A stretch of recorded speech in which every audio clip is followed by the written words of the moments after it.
Ladies and gentlemen, welcome back to the Hammy Show presented by Bulldawg Illustrated. And today's episode is brought to you by the Butler properties of University Holdings right here in Athens, Georgia. The Butler is the ultimate game day crash pad, just a 5-minute walk to and from Sanford Stadium. Located just off of Baxter Street on South Pope, you are at walking distance from so much more than the stadium, including campus and all of your classes, and downtown Athens, where Athens' best restaurants and bars reside. When I say this is the spot to be, there is truly nothing like it. Offering all the amenities you need, you couldn't ask for more from a spot with such a great location. Call 407-312-4581 today to learn more about the Butler properties. That's 407-312-4581. Call today to hear about the ultimate game day crash pad with an unbeatable location in the heart of the classic city. This is the Butler in Athens by University Holdings, today's sponsored partner. So, you see the gear I'm wearing, you know what today's episode entails. Congratulations to Rory McIlroy, the career Grand Slam, the Masters victory, all the storylines, and so much more. But first, let me read you the first cool stat of the day. I saw it on Instagram and it caught my eye. It was 10 years and 304 days between Tiger's last two majors wins at the 2008 U.S. Open and the 2019 Masters. For Rory McIlroy, it was 10 years and 249 days between his two majors of the 2014 PGA Championship and the 2025 Masters. I just thought that would be something that y'all would like to hear because that caught my eye and I thought that was something worth noting. But really, what's worth noting? Rory's round at the Masters, his final round on Sunday in Augusta, Georgia. I kind of look at it as a sense of Rory's career wrapped up into 4 days at the Masters, and really you could shrink it down all the way to his Sunday round. On Sunday, he had 3 bogeys, 2 double bogeys, and then 6 birdies to finish with a 73. He would go on to the playoff against Justin Rose, where he'd clinch the Masters title. But you go back to Thursday. Thursday, on the 15th and 17th holes, he double bogeyed. He was 4 under going into him, and then he was even. It was an ultimate meltdown. And people thought the normal Rory of past was coming back out. They thought that the Rory who had choked at so many Masters, so many chances at the career Grand Slam, they thought that Rory was about to come out. Think again. On Friday and Saturday, he shot back-to-back 66s. He was the solo leader by 2 strokes going into Sunday at 12 under, 2 ahead of Bryson DeChambeau at 10 under. And then on Sunday, he opens it up with that bogey on the first hole. 2 more bogeys were to come. And then, he double bogeyed. He double bogeyed 13. But what a recovery. The holes that he double bogeyed on Thursday, 15 and 17, he hits the shots of a lifetime. On 15, from the edge of the fairway, just in the rough, he hooks it around a tree and leaves it within 7 feet of the hole. On 17, he absolutely nukes one right to the hole. I mean, it was probably within 7 feet once again. And then on 18, he chokes it again. Just 5 feet away from the hole, he can't make the putt. They go to the playoff. He plays Justin Rose in it. And on the 18th, once again, he puts an incredible fairway shot within 5 to give him a shot to win the Masters. Justin Rose, of course, missed that putt for birdie. He would end up parring, and Rory McIlroy birdies the 18th hole in a playoff against Justin Rose to get that career Grand Slam. What a day, what storylines there were. Like I said, it was Rory's career shrunk down into 4 days and really shrunk down into 18 holes on Sunday. But the outpour of emotion. The walk from the 18th green to the clubhouse, the sheer joy as he screamed after making that putt. Going to his knees, bawling, crying, just tears of joy, the hug with his caddy. And then he hugs his longtime friend, his longtime Ryder Cup teammate, Justin Rose, who he had just beat. Then he gets to hug his family, just as so many Masters champions of late have done. he gets to hug them right off the 18th green. His daughter Poppy and his wife. What a beautiful moment that all Masters champions get to share. And it was so special to see it once again with Rory and his family. And then, as he walks through the tunnel of patrons, high-fiving, bawling, crying, he even drooled a little on the camera. But hey, if you win your first Masters and clinch a career Grand Slam, I think you can do whatever you want. He gets to hug his other longtime best friend, Shane Lowry, the Ryder Cup teammate, who's been with him through thick and thin, a competitor against him, one that goes against him in all facets of the game. He gets to hug him next. What a special moment that was. What an outpour of emotion from Shane, too. I mean, Lowry, you would have thought he won the Masters. And then he gets to hug his coaches, his swing coaches, whoever it was on that tunnel of patrons. And finally, he steps away to go sign his scorecard, and he says, I got to go get my green jacket. What a legendary comment. What a legendary performance from Rory. I honestly can't say enough because I really wasn't pulling for Rory. Going into Sunday, I wanted Bryson to win. I'm not going to lie. I had a little bit of money on him, but I just wanted him to win because I thought Rory had been this kind of baby, and it wasn't his fault. And I'll tell you this. When the LIV and PGA Tour stuff happened, they made Rory become the figurehead of the tour, of the PGA, that is. And in that, he took so much scrutiny. He lashed out at reporters. He would say things and wouldn't handle himself in the best way. And he's admitted to that. He would sit on this podcast, please come on this podcast, Rory McIlroy, and tell you that he didn't handle himself the best in these specific times. So I was kind of rooting against him. And no offense, Rory, but I was rooting against you for a long time. Until that shot on 17 where you left it so close. I thought it was somebody else's tournament. Oberg was making a run. Justin Rose was obviously making a run. And I really, really thought that this was not your tournament to win. So, you didn't have my vote. And then on the 18th, you choked it away. And I was like, oh my gosh, this is the same old Rory. This is the same Rory that we've seen for so many years past. He's going to blow his shot once again at the career Grand Slam. But what did he do? Just like his career, he faced the ups and downs. He faced the chaos straight in the face, and he looked it right in the eyes and said, not today. Not today, because today I'm going to put on that green jacket. Today I'm going to hoist the Butler Cabin Trophy. Today I am going to be a legend forever. He is just the 6th person to achieve the career Grand Slam. But, man, what a Masters tournament it was overall. So many great shots, so many Augusta roars that just, it's like music to your ears. And I got the opportunity to go to the Masters on Thursday and Friday, so I wanted to share some firsthand stories with you, some legends of Augusta National, some secrets, some mysteries. But I just wanted to talk about this excellent golf tournament. On Thursday, I got to follow my dog, Brian Harmon, one of the good friends of the show. The first ever episode of the Hammy Show was an interview with Brian Harmon. Got to see him play the front nine on Thursday. It was so special. I got a story about that in a little bit. But the beauty, the serenity, the prestige, the tradition, the sacredness of this tournament, they stand out so much more when you get to go. And I'm not trying to rub it in because I did get to go twice this year, but it was an experience unlike any other. It's a tradition unlike any other, as they say, but when you go in person, you realize how little justice TV does it to. So I wanted to do this Masters recap, like I said, to tell these firsthand stories, to talk about some secrets and stuff. But we'll start off with the Masters legend, and I think one of the coolest stats in all of Masters history, the comparison. The comparison of this 89th Masters champion, Rory McIlroy, to the second Masters champion, Gene Sarazen. Sarazen was the first ever golfer to achieve the career Grand Slam, and 90 years later, 90 years and a week later, Rory McIlroy does it to become the 6th. It was remarkable what Gene Sarazen did in 1935. On the 15th hole, he hit the shot heard round the world. He was down 3 strokes to Craig Wood. And with that one shot, with one strike of club to ball, he was tied for the lead at 6 under.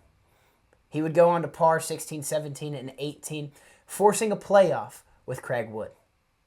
From then, they played a 36-hole playoff on Monday. Yes, you heard that right, ladies and gentlemen. 36 holes on golf on Monday following Masters Week.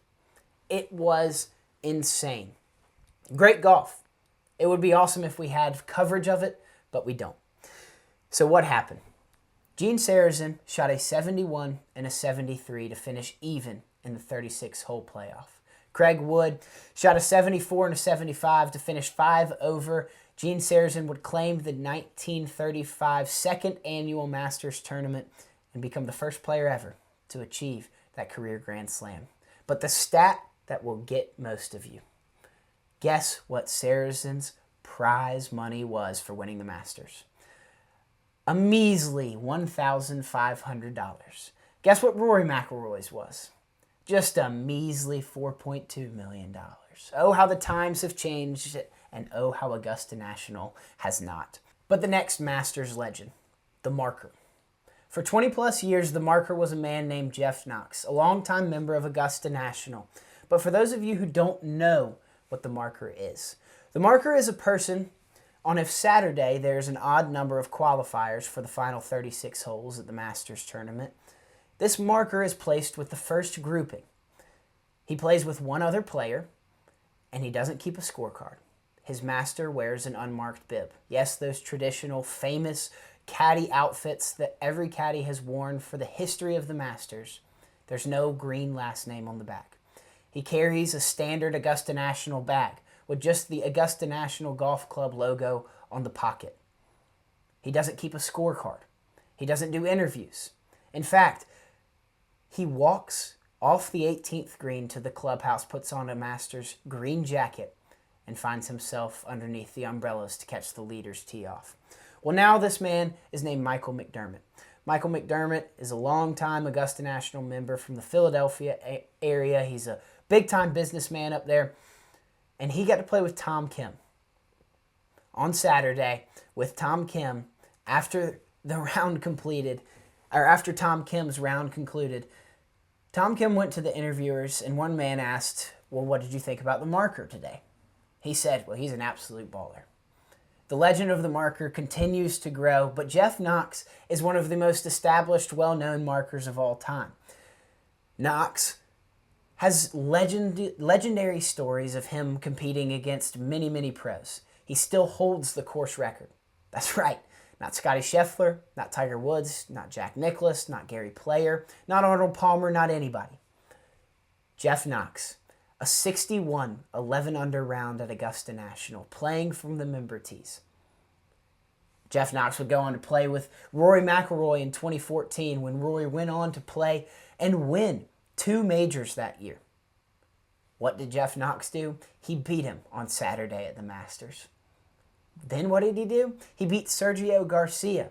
Sergio went on to win the Masters another year, but Sergio was so mad at Jeff Knox for beating him when they played against each other head-to-head in that first grouping on Saturday that he refused to shake his hand walking off the 18th green.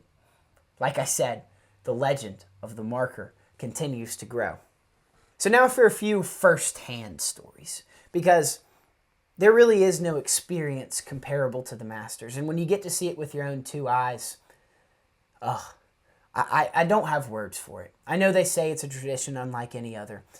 But for me, it is the culmination of this great state of Georgia that I have so much pride in.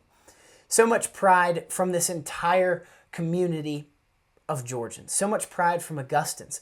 It is all of that balled up into 18 holes of beautiful golf. Yes, you've all seen the azaleas blooming, the tall pine trees swaying in the wind.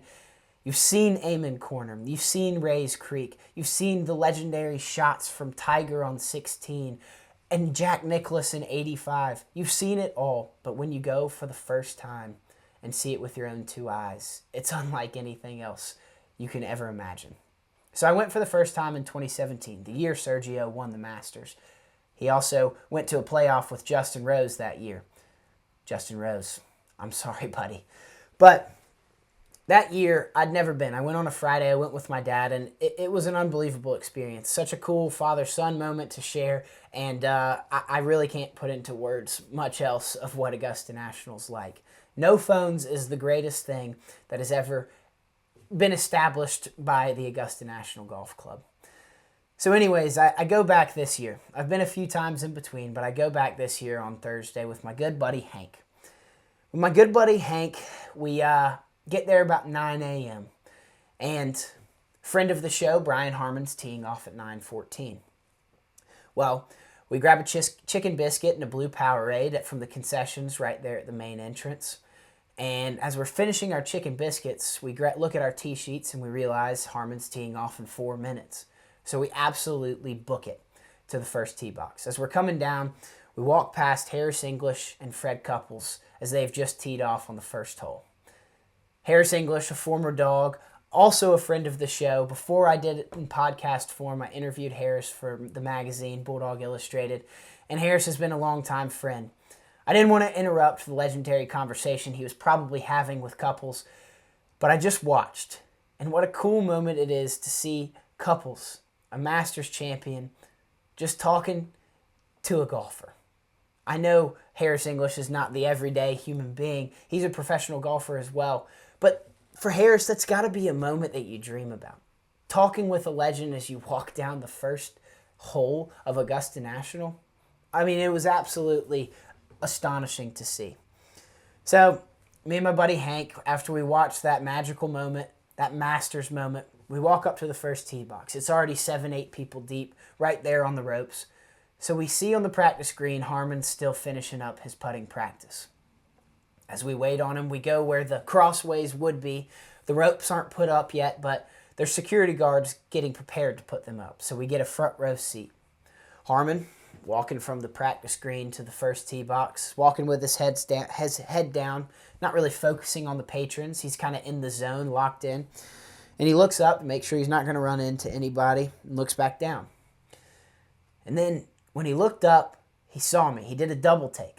He came right up to me. No other patrons. He gave me a fist bump. And after he had just won the Valero Texas Open the week prior, he says, "Let's go, Hammy. About to get 2 in a row." In that moment, I was like, if I had my phone on me, I would have put my entire bank account on Brian Harmon to win. It was focus unlike I've seen before. It was absolutely astounding to watch a professional golfer be that confident going into Augusta National. I know they all are. They're all expecting to win. That's what a competitor does. But when he said that, I was absolutely taken aback. So shout out B Harm, because that was an absolutely cool moment that I'll never forget. Hank and I literally kept saying to each other for the rest of the day, "Let's go, 2 in a row." So that's my first-hand story from the Masters. It was absolutely incredible just to see all of these golfers be so close to him. That's the beauty of golf. You get to, if you get a good spot right there on the ropes, you're, feet sometimes inches away from these legendary golfers that play before us today. But then next, Friday I go with my other good buddy, William Barfield. Shout out Barfield. An absolute legend of Augusta. He's an Augusta resident, born and raised. He's a University of Georgia graduate, now in graduate school, and he took me to the Masters on Friday. I can't thank him enough, but we'd walked around for a little bit. We walked in the South Gate, so we caught the 5 green and 6 tee box, watched a few groupings come through there. Absolutely magical moments on those 2 historic holes. I mean, all 18 are historic, but something about the 6th hole, watching guys tee off, and you can see the green below. You get to see some magical shots, some amazing shots from these absolutely astonishing athletes. So it was really cool to walk in and see that. But we made our way to the 2nd hole. And it's one of my favorite spots on the golf course. You get to stand right behind the 2nd green. Next to you, you've got the 3rd tee box. And kind of behind you, you kind of got a below view of the 7 green, and so much just around you. It's constant action. There's been legendary shots on the 2nd approaching. Louis' shot in 2014, the double eagle he made, and it is so cool just to watch those golfers come down and hit these insane approach shots on such a hard green. I mean, it's like literally hitting onto the hardwood of a basketball court. But anyways, we're sitting right there, and we kind of made our way following Bryson DeChambeau and his grouping on Friday to the third tee box. And we're waiting on the fairway of the third tee box where, we're right on the ropes, and we're watching Bryson just absolutely nuke his drive. And anyways, we're sitting right there, and a ball comes out of nowhere. It lands 2 feet from my feet. It lands in between this kid's feet. His mother and him duck for cover, but it was absolutely insane. We almost got killed. So we didn't know who was coming in with this shot. Well, guess what? It was Tommy Fleetwood. It was Fairway Jesus himself. Fairway Jesus couldn't find the fairway. But you know what he did? The security guards blocked all the patrons away. They created his alleyway. It had the roll down the hill. He was just over the bunker from the green, the second green, and he hits an absolutely fantastic chip shot. He birdies that hole, and we watched it all before our eyes. These legendary Masters moments are, happen all the time in those 4 days, and that was one of those moments that just stands out because you almost get hit with the ball that he then makes a birdie with.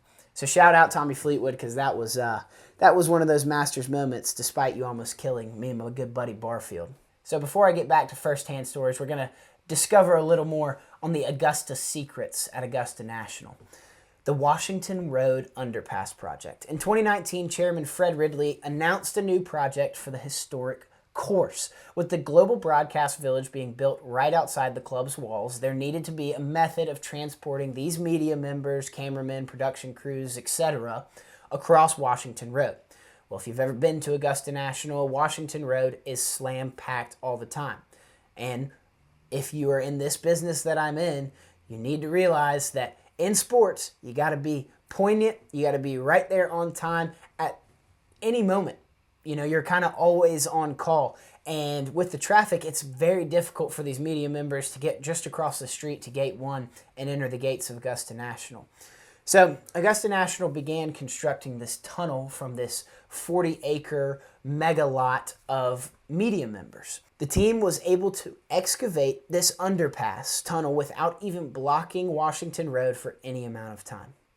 Chairman Fred Ridley said, this is a modern engineering project, and to me it just sounds like some Augusta National magic. However, the tunnel is 26 feet deep and 120 feet long. It's got an interior height of 16 feet, and it's 26 feet wide. As big as 18-wheelers can go through this tunnel. And not once did they block any traffic of Washington Road during its construction. They also announced in the blueprints that the landscape would be adding 200 pines, oaks, and holly to decorate this mysterious piece of land. There's only one place in the world that can do that, and that's Augusta National. So then we'll fast forward to kind of some trees and all that talk. The weather. We just saw Hurricane Helene go through Augusta National, where it caused fatal damages to so many Augusta residents. It left the Augusta community without power for some people for weeks. And in the process of that hurricane, in the damage, in the wake of it, Augusta National lost a lot of trees. Obviously, since Helene, they've recovered, and Augusta National was in its pristine beauty and absolutely perfectly manicured. But what do they do when the tournament happens and weather comes about? Well, I was talking to a member, a good friend, a friend that I've shared many stories with. He's shared many stories with me. He hasn't told me much about Augusta National, but he did tell me this. I'll leave him unnamed. During the tournament, they have 6 full-time meteorologists that come to the tournament. They have their own dedicated room in the basement of the clubhouse. It's got monitors on monitors on monitors and all of this technology.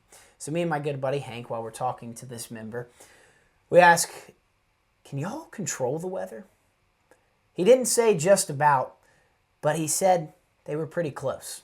Now, I don't think that's very true, but Augusta National does have some crazy ways of keeping it bright, sunny, and the birds chirping out there.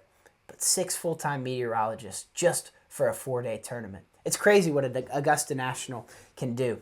Another Augusta secret. How I saw a secret place behind the 7 tee box. So I was with Barfield on Friday this time, and we made our way to the 7 tee box.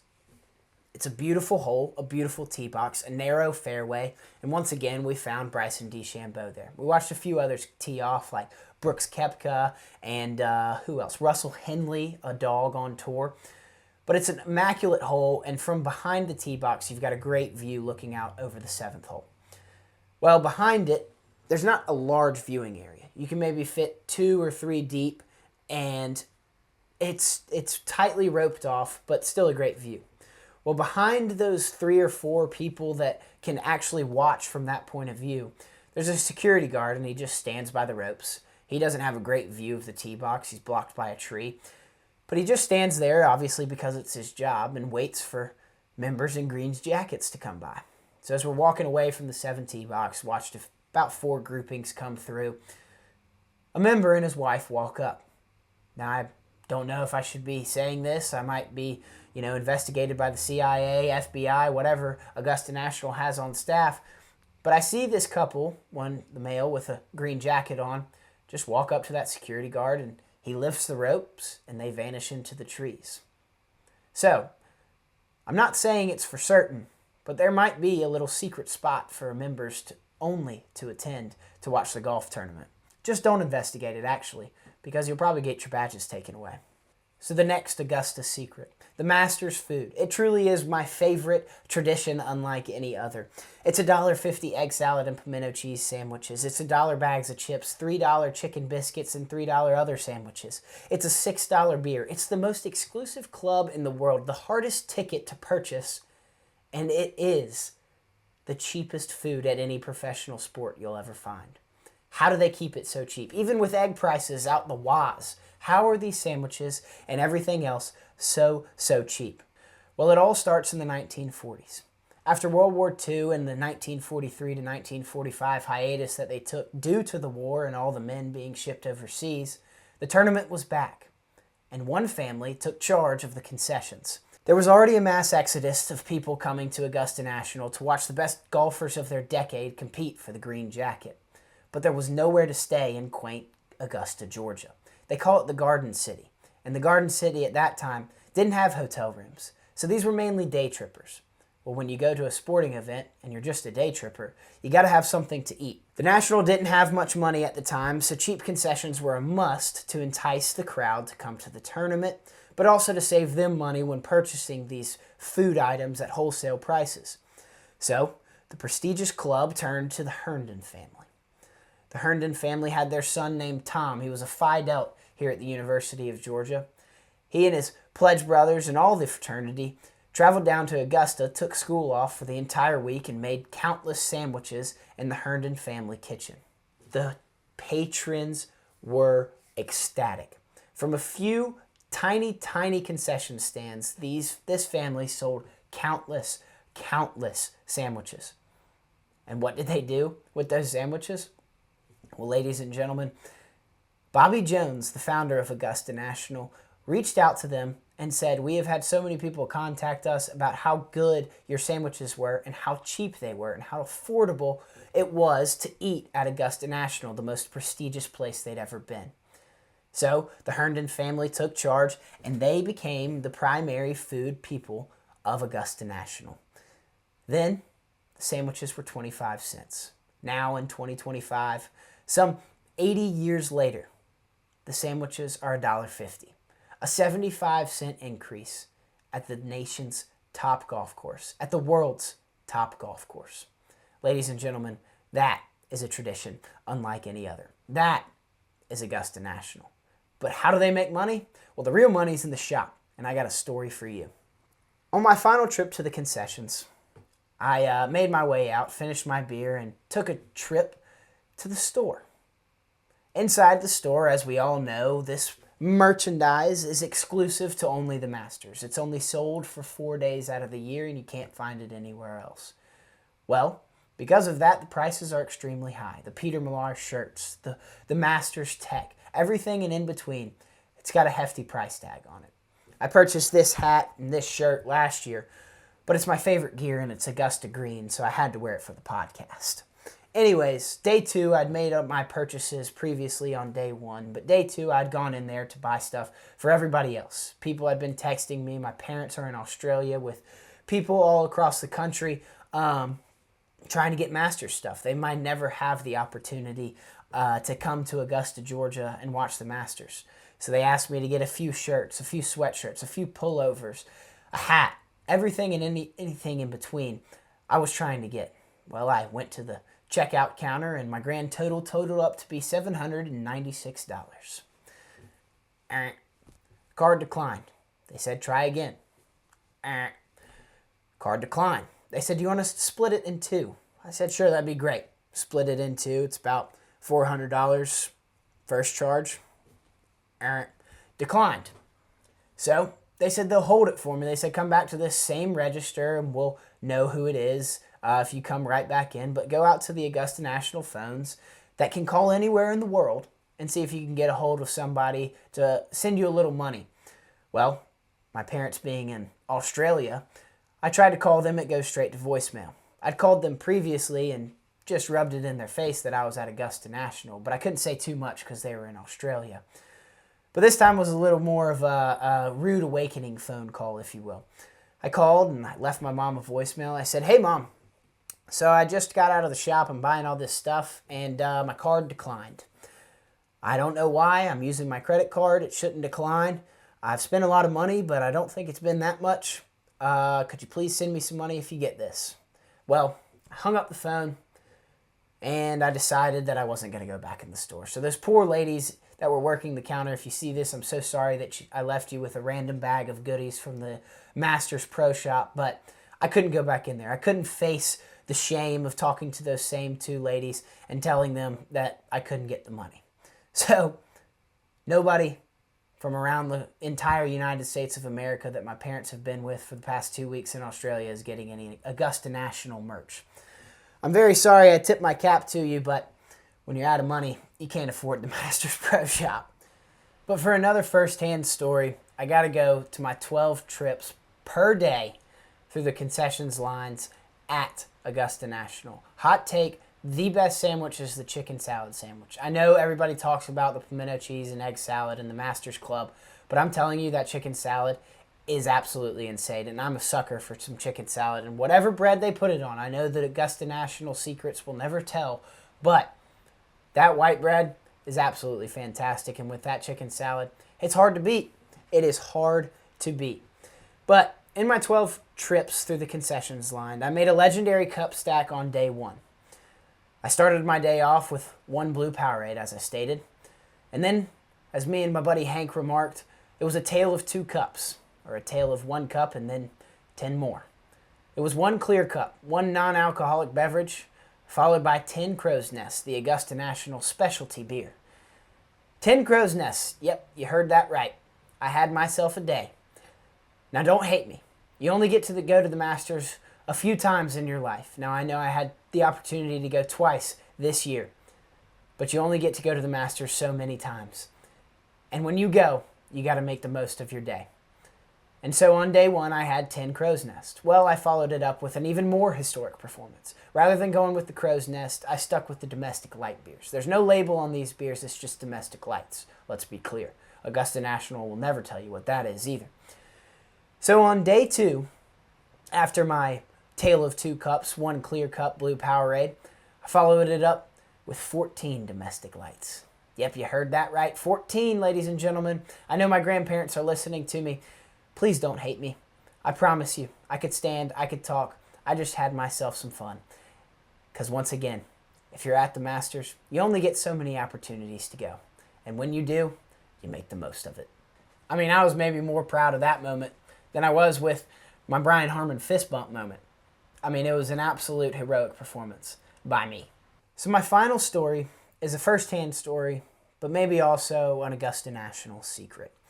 I stayed with my good buddy Will Aaron. Shout out Will for opening up his doors and letting me stay with him on the busiest weekend in Augusta every single year. But I get to Will's house after going to the Masters on Thursday. I walked home because he lived right on West Vineland Road off of Washington Road, and it is just a 20-minute walk from the main gate of Augusta National. Well, when you walk down West Vineland, there's a secret, not really secret, but a private gate, Gate 14 to Augusta National. It's not an attractive gate. There's one cop monitoring the gate, who comes in, who comes out. But underneath Gate 14, it says, exit only for members and players. So as I'm walking into Will's front door, I see 25 Mercedes-Benz Sprinter vans just pull up right across the street, waiting for members and players to get out and for these Mercedes-Benz Sprinters to take them to their Augusta rental houses across the city. I'm watching, and from a distance, I'm seeing guys like Scotty Scheffler getting these vans and members with green jackets getting these. Well, they weren't wearing the green jackets at the time, but it was truly insane to see how crazy close you can be to the gates of Augusta National and how many crazy people, the celebrities that you see. I ran into Scott Van Pelt. I saw Kyle Hamilton, the Ravens safety. I saw Brandon Walker, the Barstool Sports college football podcaster.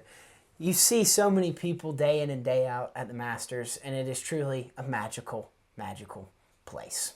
Outside of the gates, you get to see these guys. I know the legendary stories of John Daly at Hooters, but for one weekend in Augusta, the world turns to that quaint Garden City. And in those 4 days, the people you see, whether it's at Hooters, inside the tournament, or exiting some tiny private gate, it is truly a magical place, as I've said so many times before. So I wanted to tell that, but because we're a Georgia podcast, we got to focus on the dogs on tour a little bit. So Harris English was the low dog of the tournament. He shot 4 under. He's tied for 12th. He came out with a $462,000 payday. Not a bad payday for the Georgia golfer. He started round 4 even, and he finished the weekend with 4 straight birdies on 13, 14, 15, and 16. What a close for Harris English. What a start to the beginning of the 2025 PGA Tour season for Harris. I mean, he's already got a win on tour this year, and closing it out with a top 15 finish. Hell of a showing from Harris English. Next up was Bubba Watson, the 2-time Masters champ, finished 3 under with a 68 on Sunday. That included 5 birdies. Came out with a $336,000 payday. Once again, not too bad for the former Masters champ. Next up, Brian Harman. He followed at 2 over. It was good enough for a $101,000 payday, but Brian, you made my weekend when you gave me a fist bump. I know you didn't get 2 in a row, but still, a heck of a showing, and you've got so many more tournaments in front of you to get it done. So, keep working in the right direction, Brian. We always love you. Finally, on the dogs that made the cut, Davis Thompson. He was the low dog after 3 rounds at 2 under, but a not too hot Sunday 79 put him at 5 over on the weekend. The young golfer can absolutely hit moon balls.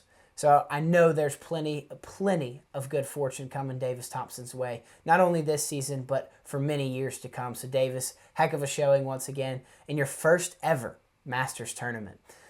Finally, the dogs that didn't make the cut, Sepp Straka, Russell Henley, and Chris Kurt, they failed to make it. But still, what a showing from the dogs. I mean, how about this stat? 7 dogs on tour made the Masters. 7. The next best school was Arizona State with 4. I know it's the home state, but that doesn't have any bias as to who goes to the Masters. This is all based on merit, and the dogs on tour have absolutely showed out thus far in the PGA Tour season. So congrats to all of them. What a showing from the dogs on tour. And finally, we're going to close it out with a little poor old me. Obviously, poor old me, Rory McIlroy. He gets the career Grand Slam. He silences the haters. First major in 10 plus years. He is back. I'm telling you, I think Rory McIlroy could go on a little hot streak right here. I feel like it was a monkey on his back that he just couldn't get off. For 10 years, he couldn't get that monkey off his back. He couldn't get that win at a major. He came so close a few times, and finally, he does it at the 89th Annual Masters in 2025. But to go along with his poor old me status, 20-plus career wins, which is a lifetime membership on tour. He's been the world #1 in 2012 and 2023. He's won the Players twice. He's won the Ryder Cup for Europe 5 times. He's won the Race to Dubai 6 times. He's been the FedEx Cup champ 3 times. Won the PGA Championship twice, the US Open once, the Open Championship once, and now for the career Grand Slam. the Masters. He's got his green jacket. Congratulations, Rory McIlroy. Poor old me. You get to go back to the Masters every year of your professional golf career. Poor old me, Jordan Spieth.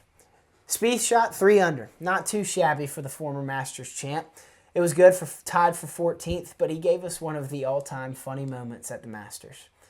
We all know the Masters is this super serious place where you can't yell, you can't talk when players are in their swing. It's not like the Waste Management where it's rowdy and you can dump beers after a hole-in-one or a hole-out or whatever. No, this is the Masters tournament where the slightest wrong move can get your badges taken away for life. A lifetime ban. But at Augusta National, as Jordan Spieth is walking off the 18th green, he was high-fiving the patrons coming down that tunnel on the way to the clubhouse to sign his scorecard. And on the way out, he gave us this legendary moment of nut-tapping a fan with his putter. Poor old me, Jordan Spieth. You actually played decent at the Masters. And poor old me, Jordan Spieth, you got to nut-tap somebody at Augusta National. If I had a producer, I'd ask him right now.